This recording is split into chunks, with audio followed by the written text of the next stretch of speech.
दोस्तों, आज की वीडियो में आपका स्वागत है। आज मैं आपको हनुवाणी पुस्तक के तीसरे अध्याय अवर्णनीय का वर्णन के बारे में बताऊंगी। वीडियो के अंत तक मेरे साथ जुड़े रहें क्योंकि ये चैप्टर बहुत ही अद्भुत है। इसमें आपको बहुत ही अच्छी जानकारी जानने को मिलेगी। तो शुरू करती हूँ आज की वीडियो। अधमरी कुत्ते से आ रही बदबू ने जिस समय बाबा उर्वा, धनुष्क तथा वसंत को उनके रास्ते से भटकाया और उनको विचित्र स्थितियों में डाला, ठीक उसी समय जंगल के दूसरे भाग में कुछ मातंग महिलाओं ने एक भयानक गंध में श्वास लिया। वे महिलाएं ईंधन के लिए लकड़ियां चुनने जा रही थी। उस गंध का अर्थ था समीप ही किसी तेंदुए की उपस्थिति। उन्होंने अपना रास्ता बदलकर लंबा रास्ता चुना। उन्होंने एक दिन पहले लकड़ियां काटकर एक जगह पर डाली थी। वह उसी जगह पर जा रही थी। जब वह तेंदुए की गंध से दूर पहुंच गई, तब जाकर उनका आपस में बातचीत करने का साहस हुआ। बातचीत की शुरुआत वसंत की पत्नी जानकी रूपा ने की। वह बोली, कैसी दयनीय स्थिति है हमारी। हम दैनिक कठपुतलियां हैं, व्यक्ति नहीं। हम जिस रास्ते पर चलना चाहते हैं उस रास्ते पर भी नहीं चल पा रहे हैं। स्वेच्छा की अवधारणा मिथ्या है।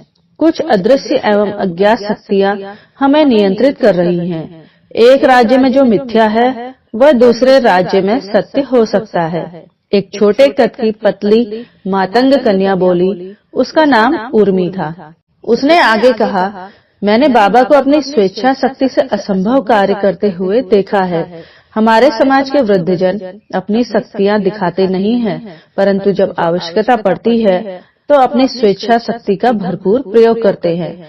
आत्मज्ञान से सब कुछ संभव है। 41 वर्ष पहले जब हनुमान जी हमारे गांव में आए थे, तब उन्होंने जो ज्ञान दिया था उसी का प्रयोग करके हमारे वृद्ध मातंग जन चमत्कार करते हैं। उर्मी और जानकी रूपा की आयु में 20 वर्ष का अंतर था, तो भी वे घनिष्ठ सहेलियां थी। सभी मातंग यह मानते थे कि उर्मी मानसिक रूप से 80 साल की महिला थी जो 20 वर्ष की देह में फंसी हुई थी। देवताओं ने भी उसे अगले मातंग के प्रमुख उर्वा की होने वाली पत्नी घोषित कर रखा था। इन्हीं सब कारणों से सभी मातंग उसका विशेष आदर करते थे। जानकी रूपा बोली, चलो आज और अभी से कठपुतलियां बनना बंद कर देते हैं। उसी रास्ते चलते हैं जिस रास्ते चलने की हमारी इच्छा है।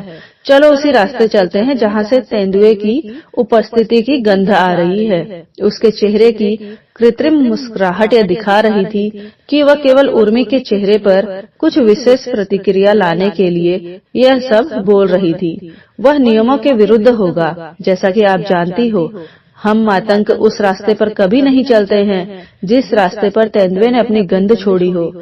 उर्मी ने ठीक उसी प्रतिक्रिया के साथ उत्तर दिया जैसी जानकी रूपा ने अपेक्षा की थी।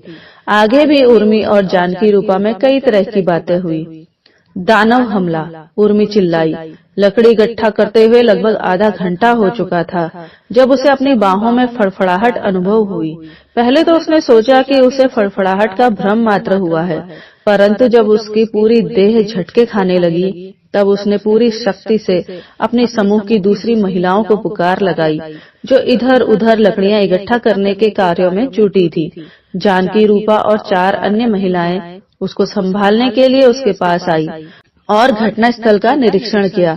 उन्होंने एक सुरक्षित जगह चुनकर वहां से आसपास की नुकीली चीजों को हटाया ताकि उर्मी उस दानव के साथ संघर्ष के दौरान घायल न हो।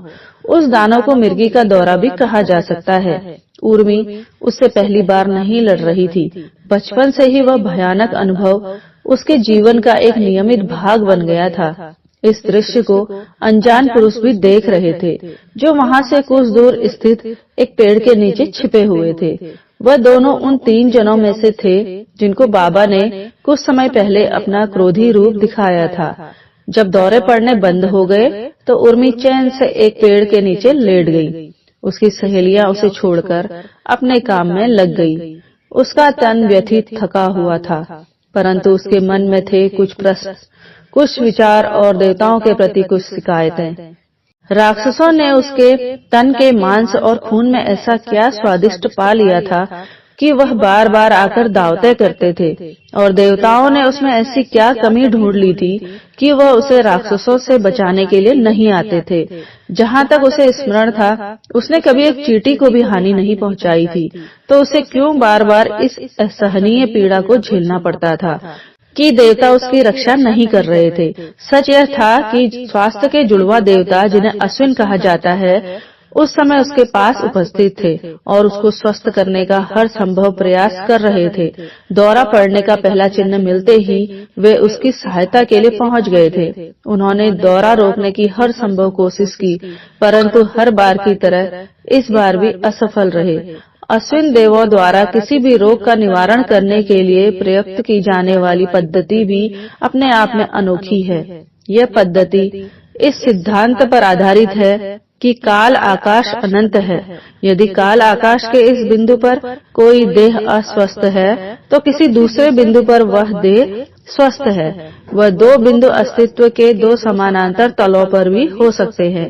एक जागृत आत्मा एक तल से दूसरे तल पर कूद सकती है, किंतु एक सुषुप्त आत्मा को माया इस भ्रम में रखती है कि अस्वस्थ देह तल ही एकमात्र वास्तविकता है। यह भ्रम पैदा करने के लिए माया कई हथकंडे अपनाती है। यदि कोई आत्मा एक क्षण के लिए भी माया के जबड़े से मुक्त हो जाती है, तो भी वह एक तल से दूसरे तल पर कूद सकती है और स्वस्थ देह में प्रवेश कर सकती है। अश्विन देव यही करने का प्रयास कर रहे थे। वहाँ पर उपस्थित सभी प्राणियों के लिए अश्विन देव अदृश्य थे। उर्मी वहाँ आंख बंद करके लेटी हुई थी। उर्मी को उनकी उपस्थिति का भान नहीं था। कुछ देर पश्चात वहाँ हनुमान जी आ गए। हनुमान जी के आते ही दोनों अश्विन देव उर्मी के दोनों ओर खड़े हो गए। हाथ जोड़कर और सिर झुकाकर खेद जताते हुए वह बोले, हनुमान जी, पता है कि मातंग आपको बहुत प्रिय हैं। आप उनको पीड़ा में नहीं देख सकते, परंतु उर्मी के विषय में हम लाचार हैं। हमने अपना पूरा ज्ञान और विशेषज्ञता झोंक डाली है, परंतु अब तक हम माया का वह हथकंडा नहीं पहचान पाए हैं जो उर्मी की आत्मा पर पकड़ बनाए हुए है। हनुमान जी उर्मी के पैरों की ओर खड़े थे। वे उसके चेहरे पर दिव्य दृष्टि डालते हुए उसके सिर की ओर बढ़े और वहाँ पर पड़े एक पत्थर पर विराजमान हो गए। वह पत्थर पहले वहाँ नहीं था, अचानक ही प्रकट हुआ था। अश्विन देव भी उर्मी के दोनों ओर बैठ गए। हनुमान जी ने कहा, हे अश्विन देव, मैं जानता हूँ कि माया उर्मी की आत्मा को भ्रम में रखने के लिए कौन सा हथकंडा अपना रही है। मेरे पास एक योजना है, चलो उस पर कार्य करते हैं। हनुमान जी की योजना का एक भाग था उर्मी को उसके पिछले जन्म का एक घटनाक्रम स्मरण कराना। भूली हुई अतीत और अनदेखी भविष्य की सूचना का रोपण किसी आत्मा की यात्रा पर एक लंबा प्रभाव डाल सकता है। इसीलिए जो महात्मा यह रोपण करते हैं, वह पहले आत्मा को इसके लिए तैयार करते हैं। आत्मा को कर्म, इच्छा, काल, आकाश, माया आदि के बारे में ज्ञान देना उसी तैयारी में आता है। हनुमान जी ने अपनी आंखें बंद की। अश्विन देवों ने अपने हाथ मिलाकर एक कमल की आकृति बनाई और उस आकृति को उर्मी के नाभि के ऊपर हवा में स्थित किया। हनुमान जी ने बोलना शुरू किया, परंतु उनके शब्द हवा में नहीं तैरे, केवल उनके होंठ हिल रहे थे और उनके शब्द सीधे उर्मी के मस्तिष्क में उतर रहे थे। मेरी बच्ची, आप थकी हुई हो, चलो मैं आपके मस्तिष्क को इस विश्व के रहस्यों के ज्ञान का भोजन कराता हूँ। यह एक ऐसा भोजन है जो औषधि लेने से पहले करना आवश्यक है। आपके लिए यह ब्रह्मांड एक अनंत विस्तार है, जिसमें सितारे, ग्रह और अन्य खगोलीय पिंड समाये हुए हैं। क्या आपने कभी विचार किया है कि ये ब्रह्मांड उसके लिए कैसा प्रतीत होगा जो काल आकाश में बंधा हुआ नहीं है? मैं जब चाहूँ काल आकाश के बंधन से मुक्त हो सकता हूँ। जैसे ही मैं काल की सीमाओं के बाहर जाता हूँ, तो कुछ भी रहस्य नहीं रहता। जो कुछ भी हो चुका है और जो हो रहा है और जो होने वाला है, सब रहस्य के डिब्बे से बाहर निकल आता है। अतीत, वर्तमान और भविष्य जैसे शब्द अर्थ खो देते हैं। हो चुका है, हो रहा है और होने वाला है आदि वाक्यांशों का भी कोई अर्थ नहीं रह जाता। ऐसा लगता है जैसे सब कुछ पहले से हो चुका है। मैं ब्रह्मांड की कोई भी घटना कभी भी अपनी इच्छा से देख सकता हूँ, चाहे वह घटनाक्रम वर्तमान चल के अतीत में हो अथवा भविष्य में। आप काल आकाश के जाल में फंसी हुई हो। आपके लिए ये ब्रह्मांड दृश्यों से बना दिखाई देता है। आप उन वस्तुओं को छोटा, बड़ा, जीव, निर्जीव आदि वर्गों में विभाजित करती हो, परंतु काल आकाश के जाल से स्वतंत्र आत्मा के लिए यह ब्रह्मांड दृश्य से बना दिखाई देता है। ऐसी आत्मा किसी भी दृश्य को चुनकर ऐसे ही जी सकती है जैसे वह दृश्य उसके साथ ही घटित हो रहा हो। उस क्षण के लिए आप अपनी उर्मी नामक पहचान को त्याग दो। मान लो कि आप काल आकाश से बाहर निकल गई हो। आपकी कोई पहचान नहीं है, कोई मन नहीं है, कोई स्मृतियां नहीं है, आप कुछ भी नहीं हो, क्योंकि यदि आप कुछ होती तो काल आकाश के भीतर होती, बाहर नहीं। यदि कुछ ना होना अर्थात शून्यता की कल्पना करना कठिन है, तो कल्पना करो कि आप प्रकाश का एक बिंदु मात्र हो। मैं देख रहा हूँ कि आप अब भी उर्मी नामक पहचान से जुड़ी हुई हो, उसे छोड़ दो। आप शून्य हो, आप प्रकाश के एक बिंदु मात्र हो और आप काल आकाश की गोले में प्रवेश करने के लिए तैयार हो। वहाँ पर अनगिनत दृश्य घटित हो रहे हैं। आप यह भी कह सकते हो कि वहाँ पर अनगिनत दृश्य घटित हो चुके हैं। उन दृश्यों में से आप एक दृश्य जीने के लिए काल आकाश के गोले में प्रवेश कर रही हो। हनुमान जी ने उर्मी को वैभव नाम के किरदार के दृश्य को जीने के लिए कहा। उर्मी कहती है, मैं प्रकाश का एक बिंदु मात्र हूँ। मैं काल आकाश के इस गोले के बाहर तैर रही हूँ। यह दृश्य पता नहीं इस गोले में कितना भीतर घटित हो रहा हो।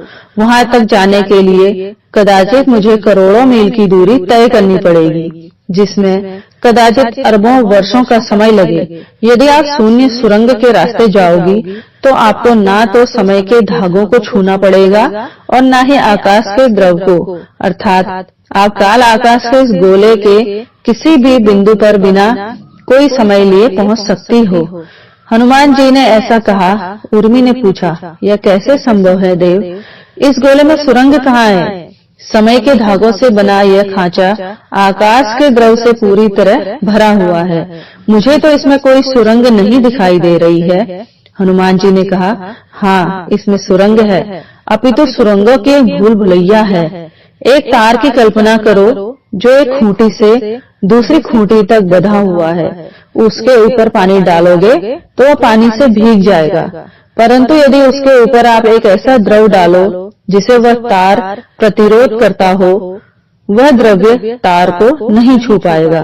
तार और उस द्रव के बीच एक थोड़ा सा रिक्त स्थान रह जाएगा। चाहे आप उस तार को कितना भी द्रव में डुबो, वह तार द्रव को नहीं छुएगा। तार और द्रव के बीच सदा रिक्त स्थान रहेगा। समय के तारों और आकाश के द्रव के बीच भी ऐसा ही कुछ होता है। समय के तार एक ऐसा प्रतिरोधी बल पैदा करते हैं जो आकाश के द्रव को समय के तारों के साथ छूने नहीं देता है। ये रिक्त स्थान सुरंग है। इसी प्रकार काल आकाश में ऐसी ही सुरंगों की भूल भुलैया है। हर सुरंग में काल आकाश का एक अलग दृश्य प्रदर्शित हो रहा है। उर्मी बोली, जैसा कि मैं कल्पना कर पा रही हूँ, यह ब्रह्मांड काल आकाश से बना एक मंच है जिस पर यह महान नाटक चल रहा है, और यह शून्य सुरंगें दर्शकों के लिए बने हुए गलियारे हैं जहाँ से उस नाटक के दृश्य देखे जा सकते हैं। उदाहरण के तौर पर इनमें से एक सुरंग ऐसी है जहाँ से वैभव द्वारा आम खाने का वह दृश्य दिखाई देता है। हनुमान जी बोले, आप न केवल इस दृश्य को 3 आयामों में देख सकती हो, अपितु इस दृश्य की आवाजें, गंध और स्पर्श को भी अनुभव कर सकती हो। आप इस दृश्य को ऐसे जी सकती हो जैसे आप वैभव हो। मैं आपको सुरंग में भेजता हूँ जहाँ से उस दृश्य की जीवंत तस्वीरें उपलब्ध हो। आप वहाँ पहुँचती हो, परंतु आपको कुछ दिखाई नहीं देता है। सुरंग की जिन दीवारों पर आपको वैभव द्वारा आम खाने का वह दृश्य दिखाई देना चाहिए था, वे दीवारें रिक्त हैं। वे दीवारें एक बेलनाकार श्वेत पटल की तरह लग रही हैं। आप पूछती हो क्या गड़बड़ है? इस पटल पर कुछ दिखाई क्यों नहीं दे रहा है? यदि श्वेत पटल पर एक आम का चित्र होता तो भी क्या आप उसे देख पाती? आप शून्य हो, आपको कुछ नहीं पता है कि आम कैसा दिखता है और कैसी गंध देता है। आपके पास वह अनुभव नहीं है जो अनुभव किसी भी विभिन्न पदार्थों में अंतर करना सिखाते हैं।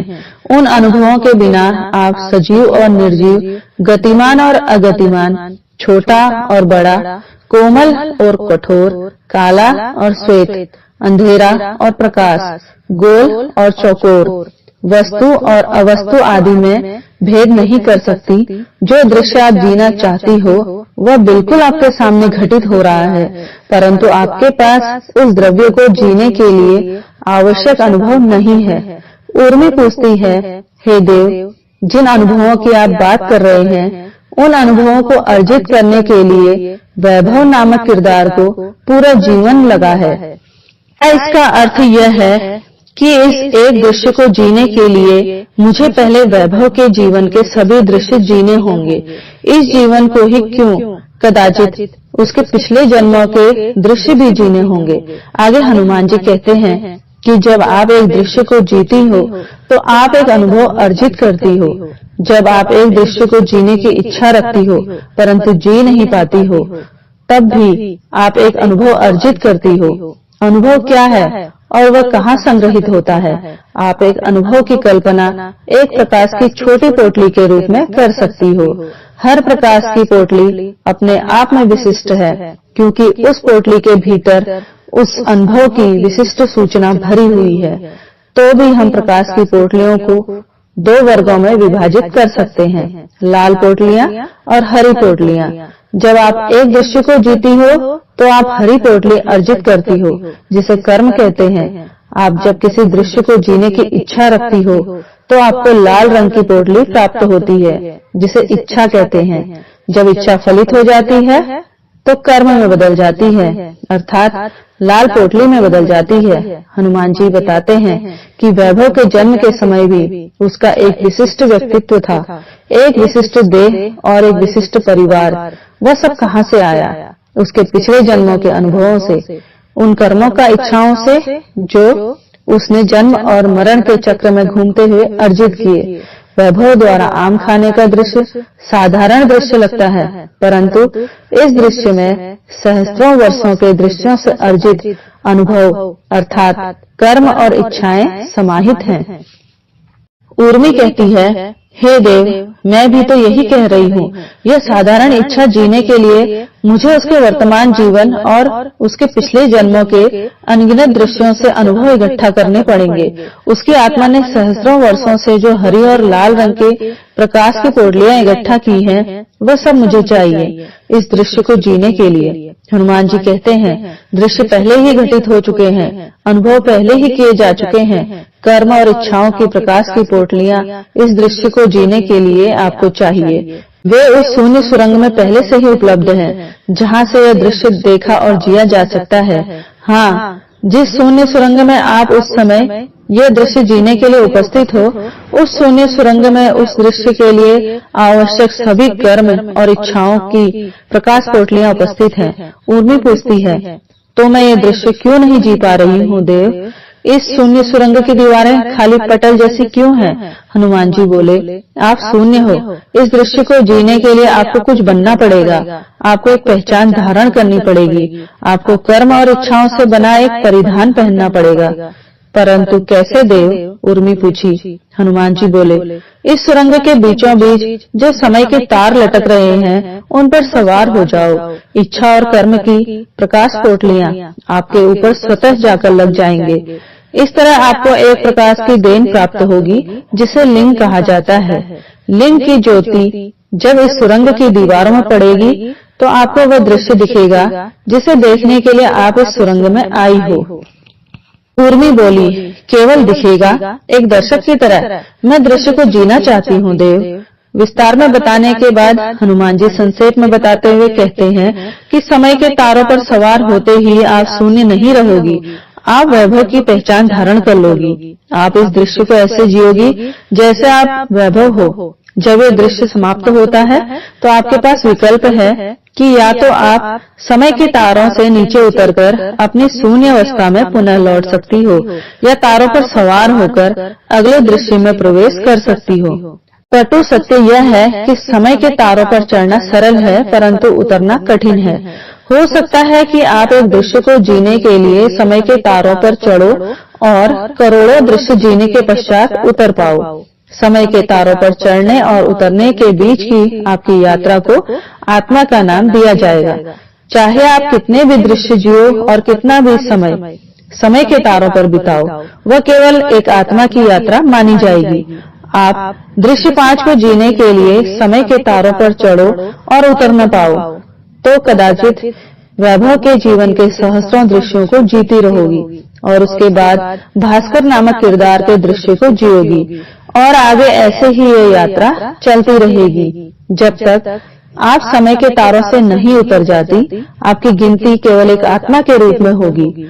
आत्मा को हम प्रायः उसके किरदारों के नाम से जानते हैं। मान लो कि आप दृश्य 5 को जीने के बाद तुरंत समय के तारों से उतर जाती हो और उसके बाद शून्य सुरंगों से होते हुए दृश्य क में पहुंचती हो, जो उसी किरदार वैभव के जीवन का ही एक दृश्य है। जिस आत्मा ने दृश्य 5 जिया और दृश्य क को जिया, दोनों अलग अलग आत्माएं कहलाएंगी। उर्मी बोली, हे देव, आत्मा की परिभाषा बताने के लिए मैं आपके प्रति कृतज्ञ हूँ, परंतु इस समय मेरी रुचि यह जानने में अधिक है कि एक बार समय के तारों पर चढ़ने के बाद उनसे उतरना कठिन क्यों हो जाता है। हनुमान जी बोले, यह समझने के लिए आपको इस ब्रह्मांड को 2 भागों में देखना होगा, आंतरिक संसार और बाहरी संसार। आंतरिक संसार शून्य सुरंग की वह भूल भुलैया है जिसमें लाल और हरे रंग की प्रकाश पोटलियां यानी कर्म और इच्छाएं हैं। समय के तार हैं जो सुरंगों के बीचों बीच होकर गुजरते हैं। आकाश का द्रव्य है जो इस सुरंगों की श्वेत पटल जैसी वह दीवार बनाता है जिस पर दृश्य दिखाई देते हैं। आप अर्थात शून्य जैसे ही समय के तारों पर सवार होते हो, लाल और हरे रंग की प्रकाश पोटलियां आपके ऊपर लग जाती हैं और आपको प्रकाश की एक देह प्राप्त होती है। इसके बाद आप काल के तारों पर फिसलते हुए दृश्य जीते हो। बाहरी संसार वह संसार है जिसमें दृश्यों के किरदार उपस्थित हैं। सभी दृश्य वहाँ पर पहले ही घटित हो चुके हैं, उनमें परिवर्तन की कोई संभावना नहीं है। हाँ, आप जिस भी दृश्य की कल्पना करोगी वही दृश्य कहीं न कहीं बाहरी संसार में पहले से ही उपस्थित है। किसी दृश्य को बदलने की कोई आवश्यकता नहीं है। जो भी परिवर्तन आप किसी दृश्य में लाने की इच्छा रखती हो, वह परिवर्तन किसी दूसरे दृश्य में पहले से ही हो रखा है। समस्या पैदा करता है इन शून्य सुरंगों का टेढ़ा मेढ़ा और अनियमित आकार। यदि हर दृश्य को जीने के बाद आप पुनः शून्य बन जाती हो तो आप एक साधारण आत्मा नहीं हो बल्कि एक देव आत्मा हो। साधारण आत्माएं अपने प्रकाश की देह के साथ इतना आसक्त हो जाती हैं कि उसे छोड़ नहीं पाती। साधारण आत्माएं उन कर्मों की पोटलियों का त्याग नहीं कर सकती जिनसे उनको एक पहचान प्रदान हुई है। एक साधारण आत्मा जैसे ही किसी दृश्य को जीना शुरू करती है, आंतरिक संसार को भूल जाती है और बाहरी संसार से आसक्त हो जाती है। उसे यह अनुभव होता है कि वह समय के तारों से चिपक गई है और उसके पास समय के साथ साथ एक दृश्य से दूसरे दृश्य में घिसटते चले जाने के अलावा और कोई दूसरा विकल्प नहीं है। बाहरी संसार एक महाकाय प्रलोभन है जिसके पास आपको आसक्ति में डालने के लिए अनगिनत हथकंडे हैं। कोई भी आत्मा प्रकाश की देह को इतना लचीला बना सकती है कि वह जो दृश्य चाहे उसे जीने के लिए कोई भी सुरंग में घुस सके। उदाहरण के तौर पर आपकी आत्मा इस समय उर्मी नामक किरदार के जीवन के दृश्य को जी रही है। इस समय आपके किरदार को मिर्गी के दौरों की एक भयानक रुग्णता है। आप ऐसे दृश्य जीने की इच्छा रखती हो जिसमें आपका किरदार स्वस्थ हो। हनुमान जी आगे बोले, यदि आपको अपने ऊपर लदे कर्म और इच्छाओं की प्रकाश पोटलियों को त्यागने में कोई कठिनाई नहीं है तो आप अभी और इसी समय किसी भी शून्य सुरंग में घुसकर कोई भी दृश्य जी सकती हो। ऊर्मी बोली, हे देव, मुझे कोई भी कर्म और इच्छा की पोटली पकड़े रहने में रुचि नहीं है। आप चाहे सभी प्रकाश की पोटलियों को ले लो, परंतु कृपा करके मुझे एक स्वस्थ जीवन दे दो। उसके लिए मुझे जो कुछ भी देना पड़े मैं तैयार हूँ। हनुमान जी बोले, उनको त्यागना इतना सरल नहीं है। उनको त्यागना अपने एक अंग को त्यागने के समान कठिन है। आपकी धारणाएं, आपके विचार, आपकी आसक्तियां और जो कुछ भी आपको उर्मी होने का भान कराता है, वह सब कुछ उन कर्मों और इच्छाओं के कारण है जो आपकी आत्मा पर लदे हैं। प्रकाश पोटलियां छोड़ने का अर्थ है पहचान छोड़ना। उर्मी पूछती है, हे देव, मेरी जैसी साधारण आत्मा के लिए सभी कर्म और इच्छाओं की पोटलियों को त्यागना संभव नहीं लगता। क्या केवल उन प्रकाश की पोटलियों को त्यागा जा सकता है जो मेरी देह के रोग के कारण बनी है? हनुमान जी बोले, परंतु आप पोटलियों को पहचानोगी कैसे? केवल ऋषि मुनि उनको पहचान सकते हैं।